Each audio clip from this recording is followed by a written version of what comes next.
آپ کہتے ہیں کہ ہمیں اللہ سے آزادی چاہیے، اللہ بھی آزادی دے گا ہمیں، کیا مطلب ہے اس اب کا؟ یہ ناچنا، شلواریں لٹکانا، مجھے یہ عورت کی وراثت کے حوالے سے یہ ہے کہ عورت نے اور نبی اکرم صلی اللہ علیہ وسلم اور احادیث مبارکہ کے اندر واضح ارشادات موجود ہیں۔ عورت مارچ میں کون سی باتیں ہیں جو آپ پر ناگوار گزری؟ بسم اللہ الرحمن الرحیم۔ گزشتہ دنوں 8 مارچ کو مارچ کیا گیا، جس کے اندر اسلام کو نشانہ بنایا گیا، جناب نبی اکرم صلی اللہ علیہ وسلم اور امت کی ماں حضرت عائشہ رضی اللہ تعالی عنہ کی توہین کی گئی۔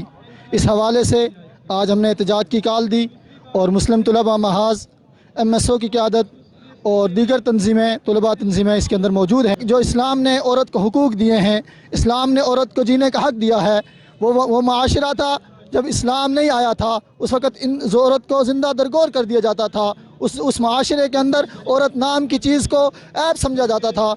نبی اکرم صلی اللہ علیہ وسلم جب اس معاشرے کے اندر آئے، آپ نے عورت کو حقوق دیا کہ عورت اگر بہن ہے تو اس کا حق کیا ہے، اس کو حقوق دیے ہیں۔ عورت اگر ماں ہے تو اس کا کردار کیسا ہونا چاہیے، عورت اگر بہن ہے تو اس کے حقوق کیسے ادا ہو چاہیے، یہ ساری چیزیں اسلام نے آ کر بتائی ہیں۔ اور آج اسی آزادی کے نام پر عورت اٹھ کر اسی نبی اکرم صلی اللہ علیہ وسلم کو جس نے عورت کو حقوق دیے ہیں اس کے خلاف باتیں کر رہی ہے، ان کو نعوذ باللہ ان کی گستاخی ہو رہی ہے۔ اور امہات المؤمنین جن کی عفت اور پاک دامنی کی گرائی قرآن مجید دے رہا ہے، احادیث مبارکہ دے رہی ہیں، آج ان کے خلاف باتیں ہو رہی ہیں۔ تو ہمارا آج کا احتجاج یہ ہے کہ ان لوگوں کے خلاف FIR درج کی جائے، اسلام آباد کے اندر، لاہور کے اندر، کراچی کے اندر، پورے پاکستان کے اندر اس احتجاج کو روکا جائے۔ اس آج کے بعد پاکستان کے اندر آزادی کے نام کے اوپر اسلام کے اوپر کوئی دبا نہیں لگنا چاہیے۔ اسلام نے خواتین کو حقوق دیے ہیں، اگر آپ ماں کی خدمت کرتے ہیں تو ماں کے پاؤں کے نیچے جنت رکھ دی۔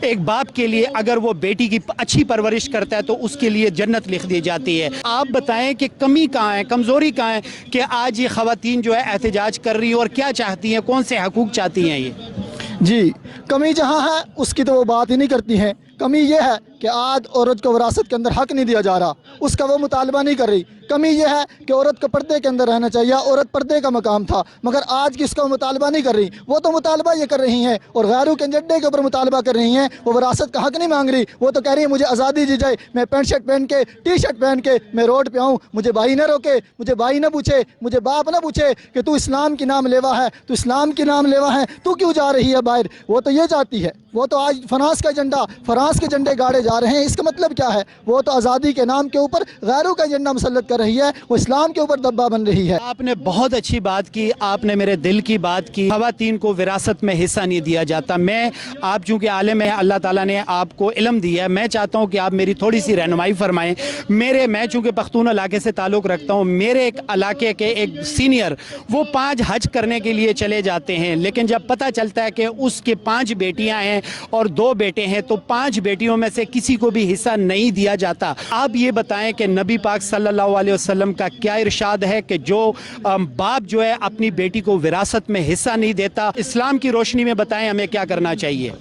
جی، عورت کی وراثت کے حوالے سے یہ ہے کہ عورت نے اور نبی اکرم صلی اللہ علیہ وسلم اور احادیث مبارکہ کے اندر واضح ارشادات موجود ہیں نبی اکرم صلی اللہ علیہ وسلم نے کہ عورت کو وراثت کے اندر حق دیا جائے۔ اور جس طرح مردوں کے حقوق ہیں عورت کے اس کے مقابلے میں کم ہے، جس طرح ایک مرد کا حق ہے عورت کے مقابلے اس کے اندر نصف حق ہے، تو اس طرح عورتوں کے حقوق کے بارے میں نبی اکرم صلی اللہ علیہ وسلم کے ارشادات موجود ہیں۔ اور جو شخص عورتوں کے حق نہیں دیتا ہے، کوئی مرد ہے، کوئی باپ ہے، کوئی بھائی ہے، کوئی اور رشتہ دار ہے جو عورت کے حقوق ادا نہیں کرتا ہے، تو اس کے لیے نبی اکرم صلی اللہ علیہ وسلم کے فرامین موجود ہیں کہ وہ ایسا ہے، وہ ظالم ہے، جابر ہے، اور جو آدمی کسی کے حق کو غصب کرنے والا ہوگا وہ ان میں سے شمار ہوگا۔ جیسے آپ نے بات کی کہ ایک آدمی حج کرتا ہے اور حج کرنے کے لیے چلا جاتا ہے مگر عورت کا حق نہیں دیتا، اپنی بیٹی کا حق نہیں دیتا، تو وہ آدمی ظالم شمار ہوگا۔ بے شک اس کا حج اپنی جگہ پر قبول ہو یا نہ ہو، مگر وہ اس وراثت کو چھوڑنے کی وجہ سے، وراثت کا حق نہ ادا کرنے کی وجہ سے وہ ظالم شمار کیا جائے گا۔ اس کے لیے کیا حکم ہے؟ جو بہن جو ہے اپنے بھائی سے حصہ مانگتی ہے، بھائی جو ہے بہن کو کہتا ہے کہ تمہارا میرا تعلق ختم ہو جائے گا،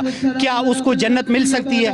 نہیں، نبی اکرم صلی اللہ علیہ وسلم کی فرامین کے اندر یہ موجود ہے کہ جو شخص کسی بھی عورت کا حق، یعنی اگر بھائی اپنی بہن کا حق نہیں دیتا ہے تو وہ بھی ظالم شمار ہوتا ہے۔ اور اس کے لیے جو آدمی کسی کی ایک بالش زمین، ایک بالش، نبی اکرم صلی اللہ علیہ وسلم کا فرمان ہے جو کسی کے ایک بالش زمین ٹکڑا غصب کرے گا وہ کل اس کے گلے کے اندر توک ڈال کر بنایا جائے گا۔ اور عورت کا حق تو اس سے بہت زیادہ ہوتا ہے، بہن کا حق تو اس سے بہت زیادہ ہوتا ہے، کل وہ گلے کے اندر توک بنا کر اس کے ڈالا جائے گا کہ جس طرح وہ اپنی بہن کا حق غصب کرے گا۔ سر بہت سارے لوگ جو ہے اس بات پر جان چھڑا لیتے ہیں کہ میری بہنیں جو ہے وہ بہت اچھی ہیں، وہ میرے سے حصہ نہیں مانگتی، ایسے شخص کے لیے کیا حکم ہے؟